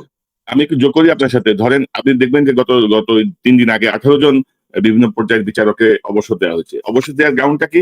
তাদের চাকরির 25 বছর পূর্ণ হয়েছে। তো আরে ভাই সে হাসিনার আমলে এই আকামগুলা করছে, তার কারণে তার চাকরি গেছে, তুমি ওইটা বলো। তুমি 25 বছর পূর্ণের ঘোষণা দিচ্ছ কেন? তুমি তো এটাকে জেনারেলাইজ করে দিচ্ছ। এই যে গোলাম রাব্বানি ছাত্রলীগের তার ভাই রুহানি আজকে সে বরখাস্ত হয়েছে, তাকে অবসর দেওয়া হয়েছে কেন? সে দীর্ঘদিন ধরে অনুপস্থিত, এই জন্য তাকে অবসর দেওয়া হয়েছে। অথচ তার সামনে কিন্তু ওই ভিডিওটা, বিখ্যাত ভিডিওটা, যে স্যার একটাতে মারি আরেকটা বাকিগুলা তো যায় না, খাওয়া যায়। তো তুমি তাকে গণহত্যার সঙ্গে সম্পৃক্ততার অভিযোগ এনে তুমি তাকে বরখাস্ত করতেছো না, তুমি করতেছো কি, সে দীর্ঘদিন ধরে চাকরিতে অনুপস্থিত। তুমি ফাইজলামি করো সরকার আমাদের সাথে। এবং একই কথা কিন্তু আমি সেনাবাহিনীর সদস্য হিসেবে আমি যদি এটা বলি কনক ভাই, যে আমাদের যেই কদমবুসি জেনারেল, আপনি তাকে শুধু কি তাকে কমান্ড থেকে সরিয়ে পররাষ্ট্র মন্ত্রণালয়ে নষ্ট করে দেওয়া, এটা তো তার জন্য শাস্তি হলো না। উনি কি করেছেন আমরা তো জানি। আপনার মনে আছে কিনা ঠিক 5 আগস্টের পরে গোপালগঞ্জে যে আমাদের আর্মির গাড়ি পুড়িয়ে দেওয়া হলো, এটার পিছনে তো ওনার ব্যর্থতার অনেক বড় একটা দায় ছিল। সেটার জন্য কি উনি শাস্তির সম্মুখীন হয়েছে? উনি তখন নাই। এখন ওনার তো এটা তো ওনার কোনো শাস্তি হতে পারে না যে উনি বহাল তবিয়তে থাকবেন এবং ওনাকে শুধু ওনার চাকরি নিয়ে পররাষ্ট্র মন্ত্রণালয়ে নষ্ট করে দেওয়া হবে। আনসার বিডিপির যিনি ডিজি ছিলেন, যিনি যে জেনারেল আমিন, যে আওয়ামী লীগের একজন মিনিস্টারের ভাই, এনামুল হক শামীমের ভাই মনে হয়, হ্যাঁ, উনি একদম প্রকাশ্যে উনি যখন বিবৃতি দিচ্ছিলেন 5 আগস্টের আগে, হ্যাঁ এগুলো সব জামাত শিবিরের ষড়যন্ত্র, এই এদের মতো মানুষরা যারা আমার রক্ত দিয়ে অর্জন করা আমার ইউনিফর্মকে যারা এতদিন মানে বিক্রি করে দিল, সেই মানুষের শাস্তি তো এটা হতে পারে না যে তাকে আমি শুধু পররাষ্ট্র মন্ত্রণালয়ে নষ্ট করে দিব। বা তাকে তো এখন মানে এই মানুষগুলোর তো কোর্ট মার্শাল হওয়া উচিত। এমনকি তাকে সমস্ত বেনিফিট সহ আপনি যদি বাধ্যতামূলক অবসরও দেন, যে ওনার 25 বছরের চাকরি হয়ে গেছে, বা আমাদের আর্মিতে নর্মালি আমরা যেটা করি যে বাধ্যতামূলক অবসর, আপনি সমস্ত বেনিফিট সহ আপনি বাধ্যতামূলক, সেটাও তো তার জন্য মানে দ্যাট ইজ নট পানিশমেন্ট মানে গুড এনাফ ফর হিম। তাকে তো আপনার বিচার করতে হবে, তাকে তো কোর্ট মার্শাল করতে হবে। মানে আপনি কিছুই দেখাইতে পারেন নাই, আপনি ইয়ে করতেছেন। আর এখানে তো আমি প্রত্যেকটা লেভেলে, এবং বিশেষ করে ধরেন আমাদের সবসময় যারা আড়ালে থেকে যায়, আমাদের অ্যাডমিন ক্যাডার, সেই অ্যাডমিন ক্যাডারের শাস্তি এক আলী ইমাম মজুমদারকে দিয়ে আপনি অ্যাডমিন ক্যাডারকে পুরো একদম সুন্দর তাদেরকে একদম মানে মমতার চাদরে ঢেকে দিয়ে তাদেরকে ঘুম পাড়িয়ে দিলেন। সেই অ্যাডমিন ক্যাডারের যে ডিসি গুলা 18 নির্বাচন, 14 নির্বাচন, 24 নির্বাচন যারা করলো, যে সমস্ত সচিবরা, ওই যে নির্বাচন কমিশনের সচিব ছিল হেলাল, হ্যাঁ, এদের মতো মানুষরা যারা, তারপরে আনোয়ার বিন ওই যে মুখ্য ছিল ক্যাবিনেট সেক্রেটারি আনোয়ার বিন মোমেন, মানে এদের মতো মানুষরা যারা মনস্টার বানালো আমাদের পুরো অ্যাডমিন ক্যাডারকে, যারা প্রায় এত বছর মনস্টার বানিয়ে রাখলো, সেই অ্যাডমিন ক্যাডারের শাস্তি কোথায়? সেই অ্যাডমিন ক্যাডারের বিরুদ্ধে বরং অ্যাডমিন ক্যাডার কিন্তু শাস্তি না নিয়ে বরং তারা, হ্যাঁ 15 বছরে আমরা বঞ্চিত হয়েছি, এদেরকে দিয়ে কিন্তু 1 মাসের ভিতরে তাদের বাজেট পাস করিয়ে তাদেরকে সবাইকে একদম সুন্দর তাদেরকে বাজেট পাস করে তাদেরকে মানে কম্পেনসেট করে তাদেরকে পোস্ট ফ্যাক্টো রিটায়ারমেন্টের পরে পোস্ট ফ্যাক্টো প্রমোশন দিয়ে তাদেরকে সবকিছু কিন্তু তাদের ডান, ফাইন, ওকে, আপনারা বঞ্চিত হয়েছিলেন, আপনাদেরকে কম্পেনসেট করা হলো। কিন্তু যারা 1 বছর ধরে যারা ঘি মাখন খেয়েছিল, তারা কিভাবে এখন তাদেরকে কিভাবে শাস্তির সম্মুখীন আপনারা করছেন না? কেন করছেন না? হাসিনার অনুগত এখনো বোধহয় 32 জন সচিব এখনো দায়িত্ব পালন করছে, তাদের ব্যাপারে সরকারের কোনো মাথা ব্যথা নাই। তো এই হচ্ছে অবস্থা, এই হচ্ছে ব্যর্থতা। অর্থাৎ ডক্টর ইউনূসের মোটিভেশনাল স্পিচ আমরা শুনতে আমার কান ঝালাপালা হয়ে গেছে, আমি বিরক্ত বলা চলে। আমি শুধু আরেকটা কথা বলি, ধরেন আমাদের ধরেন বিজিবির মতো মানুষেরা যারা এতগুলো বছর আমাদের, ধরেন ক্যাসিনো জেনারেল ছিলেন একজন, মনে আছে না? মনে আছে, হ্যাঁ, তামিম, সেই জেনারেল শাফিন, ইনাদের মতো মানুষরা, বা ধরেন এই যে যারা ডিজিএফআই এর যে সমস্ত জেনারেলরা যাদেরকে পালিয়ে যেতে দেওয়া হলো, হ্যাঁ, লেফটেন্যান্ট মুজিবকে পালিয়ে যেতে দেওয়া হলো, বা এমনকি সর্বশেষ ইয়েতেও আপনি সবসময় আমরা কমন রেসপন্সিবিলিটির কথা বলি যে একজন অফিসারকে দেখা যাচ্ছে প্রকাশ্যে উনি গুলি করছেন আন্দোলনকারীদের উদ্দেশ্যে, তো সেটার কমন রেসপন্সিবিলিটি হিসেবে আমাদের বিজিবি কি, উনি তো এখন পর্যন্ত 11 মাস উনি তো বহাল তবিয়তে আছেন, ওনাকে কি একটা বারের জন্য কেউ প্রশ্ন করেছে? ওনাকে বিচারের সম্মুখীন করা দূরের কথা, উনি কি একটা বারের জন্য কেউ ওনাকে প্রশ্ন করেছে যে where was your common responsibility? আপনাকে কেন মানে দায়বদ্ধতার মানে আপনাকে কেন মানে দায় এটার আপনি নিবেন না যে আপনার আন্ডারে একজন অফিসার মানে এইভাবে প্রকাশ্যে জনতার উদ্দেশ্যে গুলি করছিল, কেন আপনি মানে সেটার জন্য আপনাকে দায়বদ্ধ করা হবে না? কেউ কি তাকে কোনোদিন এই প্রশ্নটা করেছে? উনি তো প্রায় প্রেস কনফারেন্সে আসেন। কনক ভাই, আপনাকেই প্রশ্ন করবো, আপনার যারা সাংবাদিক ভাই ব্রাদাররা যারা আছেন, উনি যখন প্রেস কনফারেন্স করেন, কেউ কি ওনাকে প্রশ্ন করেছে যে জেনারেল কেন why you will not be answerable to it? Very unfortunately ধরেন অনেক কিছুই হচ্ছে না, অনেক কিছুই হয় নাই, এবং ধরেন যে যারা প্রকাশ্যে গুলি করে মানুষ মেরেছে, যারা অর্ডার দিয়েছে, তারাই তো এখনো ক্ষমতায়, বুঝছেন না? তো এগুলো নিয়ে কাজ চলছে, আরো কিছু বিষয় হয়তো সামনে আসবে। আমাদেরও ধৈর্যের বাঁধ ভেঙে যাচ্ছে ক্রমশ। ডক্টর ইউনূস নোবেল বিজয়ী একজন সম্মানিত মানুষ, তার ওই জায়গা আর চিফ অ্যাডভাইজার হিসেবে তার যে অবস্থান, এই দুটা জায়গা ভিন্ন জায়গা। মানে ওই ইউনূস আর এই ইউনূসকে আমি এক করে দেখবো না। ওই ইউনূসের যে সম্মান বা যে জায়গা, সেটি তার ওই জায়গা, কিন্তু দায়িত্ব নেওয়ার পরে, রাষ্ট্রের দায়িত্ব নেওয়ার পরে আপনার যে ভূমিকা, আপনার যে কার্যক্রম, সেটি আমি আমার মতো করে, আর দেশের মানুষ বিশ্লেষণ অন্যভাবে করবে। এখানে নোবেল লরিয়েট ইউনূস বা গ্রামীণ ব্যাংকের ইউনূসের মানে প্রভাব এখানে পড়বে না। এটা একদম নির্মোহভাবে দেখা হবে যে আপনি রাষ্ট্র পরিচালনার দায়িত্ব নিয়ে আসলে আপনার কি ক্যাপাবিলিটি আপনি দেখিয়েছেন। পাশাপাশি আমি অনুষ্ঠান শেষ করবো, পাশাপাশি ধরেন ওই কথাটা ইম্পর্টেন্ট যে কথাটা আজকে আমাদের আলোচনায় আসছে, যে হাসিনা ব্যাপারে সময় বলা হতো না যে হাসিনাই সবচেয়ে ভালো, মানে হাসিনাই পীর, মানে বিএনপির মধ্যে যেন কোনো পীর তন্ত্র প্রতিষ্ঠা না হয়। তারেক রহমান সাহেব কোনো বিষয়ে কম বুঝতে পারেন, ভুল কনক ভাই, আমি শুধু এই পয়েন্টটা থেকে অ্যাড করে দিই বিএনপির, কনক ভাই আমি শুধু একটু অ্যাড করে দিই এই পয়েন্টে, বিএনপির যারা যদি কারো মাথায় এই চিন্তাটা থেকে থাকে, প্লিজ আপনারা আপনাদের নেতা জিয়াউর রহমানের কাছ থেকে শিখেন। উনি কোনোদিন একটা ওই যে কোথাও উদ্বোধন করতে গেলে ফলকের নামটা পর্যন্ত উনি লিখতে চাইতেন না, কারণ উনি চান নাই কোনোদিন যে উনাকে কেউ পীর বানাক। মানে হাসিনার পীরতন্ত্রের পরে আর নতুন কোন পীরতন্ত্র আমরা বাংলাদেশে চাই আমরা তো সেটা চাই না, এবং জিয়া রহমান নিজে তো ওনার দলের লোককে তো উনি এটা শিখাইয়া যান নাই, তাই না? যে জিয়া নিজের সমালোচকদেরকে জিয়া ফেস টু ফেস উনি কথা বলতেন। উনি টিএসসি তে গিয়ে উনি বলেছেন যে হ্যাঁ আমার বিরুদ্ধে আপনাদের কি অভিযোগ আছে আপনারা বলেন। ডক্টর খন্দকার মোশাররফ হোসেন কিন্তু জিয়ার সমালোচনা করার জন্য দাঁড়িয়েছিলেন, এবং ওনার কথা শুনে জিয়ার বলেন যে না আপনি আরো বলেন, আমি আরো শুনতে চাই আপনার কাছ থেকে। সেই ডক্টর খন্দকার মোশাররফ এখন বর্তমানে বিএনপির স্থায়ী কমিটির সদস্য। তো আপনি চেঞ্জটা দেখেন যে উনি ওনার সমালোচককে ওনার দলের টেনে ওনার আদর্শে উনি নিয়ে এসেছেন। আপনারা সেই দলের মানুষ হয়ে আপনাদেরকে কেন পীর কালচারে আপনাদেরকে ফিরে আসতে হবে? এবং গুরুত্বপূর্ণ বিষয় যেটি আমার মনে হয় যে ফলো করা উচিত, যেটি আপনি বললেন আলোচনায় আসলো, যে বহিষ্কারে যেহেতু কাজ হচ্ছে না, এখন ওইটা একটা পদ্ধতি হতে পারে যে কোনো জেলায়, কোনো উপজেলায়, কোনো থানায় যদি কোনো কমিটির লোক বা কোনো বিএনপির কেউ যদি কাজটা করে, যেটা গ্রুপ পানিশমেন্ট, যে ওই এলাকার কমিটি বিলুপ্ত করা হবে এবং তারা পরবর্তীতে আর কোনো সুযোগ পাবে না। আমার মনে হয় যে আরো কঠোরতায় যাওয়া উচিত। আপনাদের তিনজনকে অসংখ্য ধন্যবাদ, আপনারা যারা যোগ দিলেন, এ সময় দিলেন, এবং আমি আশা করি যে জুলাইয়ের সনদ হওয়া পর্যন্ত আমরা বিভিন্ন পর্যায়ে আপনাদেরকে আবারও পাবো, কারণ আমরা বিশ্লেষণ কথা বলতে চাই। আপনার মাধ্যমে বিশেষ করে আমি জানি যে আপনার চ্যানেলে প্রচুর প্রবাসী একটা খুবই যারা দেশ জাতি নিয়ে চিন্তা করে তারা এখানে আপনার শোগুলো দেখেন। এবং প্রথমত আমি বিশেষ করে আপনার এখন 3 জনই প্রবাসী আছেন। আমি যদি রেটিং করি তাহলে এই জুলাইকে যারা সফল করতে পারলো, এখানে প্রবাসী ভাই বোনদের যে কি পরিমাণ ত্যাগ। আমি শুধু বলি যে আমি যখন আমার সাথে ভাই বন্ধুরা অনেকদিন ধরে পরিচিত প্রবাসে জোর করে পর্যন্ত টাকা দিয়েছেন মিছিলে পানি খাওয়ানোর জন্য, মানে এরকম কত যে ঘটনা জোর করে যে প্লিজ 10,000 টাকা পাঠাই আপনারা আন্দোলন বন্ধ করেন না। তো যেহেতু আপনার কামাই করা অল্প কয়টা টাকা, তো আপনাদের কাছে বিনীত অনুরোধ আপনার মাধ্যমে, আপনার চ্যানেলের মাধ্যমে এটাও দেখেন। পলিটিক্যাল ক্রাইসিস আমাদের চলবে, এরকম অনেকগুলো ঘটনা সামনে আসবে। দেখেন কি ঘটনা দিয়ে হাসিনা যখন ইন্টারন্যাশনালি প্রমাণিত হলো সে খুনির নির্দেশদাতা, সেই আলোচনা যখন তুমুল হওয়ার কথা ছিল, এখন কি আলোচনা হচ্ছে। সুতরাং আমরা যেটা বুঝতে পারছি প্রতিদিন ঘটনা তৈরি হবে, গুরুত্বপূর্ণ আলোচনা করে যাবে। আপনাদের কিন্তু আপনাদের ব্যাপারে বিনীত অনুরোধ, প্লিজ আমরা সবাই মিলে, বিশেষ করে প্রবাসী ভাই বোনেরা, আপনারা আমাদের সাথে আলোচ করেন আগের মতো করে। এই জুলাই মাসের মধ্যেই জুলাইয়ের ঘোষণাপত্র দিতে হবে। বিশ্বাস করেন এই ভারতীয় আধিপত্যবাদ ইন্ডিয়াও যদি তাদের সাথে থাকে, অথবা বিএনপির মধ্যেও একটা যদি তাদের সাথে কানেক্টেড থাকে, জুলাই ঘোষণাপত্র যদি রাষ্ট্রীয় উদ্যোগে হয়ে যায়, জুলাই সনদ যদি হয়ে যায়, তাহলে তাদের বিরাট পরাজয় ঘটে যাবে। সুতরাং আপনাদের মাধ্যমে বিনীত অনুরোধ, প্রতিদিন যত ঘটনাই ঘটুক, প্লিজ আমরা এই জুলাইয়ের মধ্যে জুলাইয়ের ঘোষণাপত্র আদায়ের জায়গা থেকে ফোকাস থেকে সরে না যাই। আমাদেরকে কোনোভাবে যেন জুলাই ঘোষণাপত্রের ফোকাস থেকে সরাতে না পারে। আপনি কিছু বলতে চাচ্ছিলেন? আমি একটু ছোট করে প্রতিবাদ করতে চাই, আপনি আমাকে সময় কম দিয়েছেন। যাই হোক, ডিসক্রিমিনেশনের ঊর্ধ্বে উঠে আমাদের কথা বলার কথা ছিল নতুন দেশ গড়ার লক্ষ্যে। আপনি সেখানে কিছুটা আপনি দায়বদ্ধ আজকে। সেই জায়গাটায় আমি সেইটার সঙ্গে অ্যাড করি একটু, যে শরীফ ওসমান, আপনি দেখেন যে এই যে ডিসক্রিমিনেশনের কথায় আমার আজকে এই প্রসঙ্গটা আরেকদিন পর আলোচনা, আপনি যদি দেখেন যে নারীদের কি পরিমাণ অংশগ্রহণ ছিল জুলাই বিপ্লবে, সবাই কিন্তু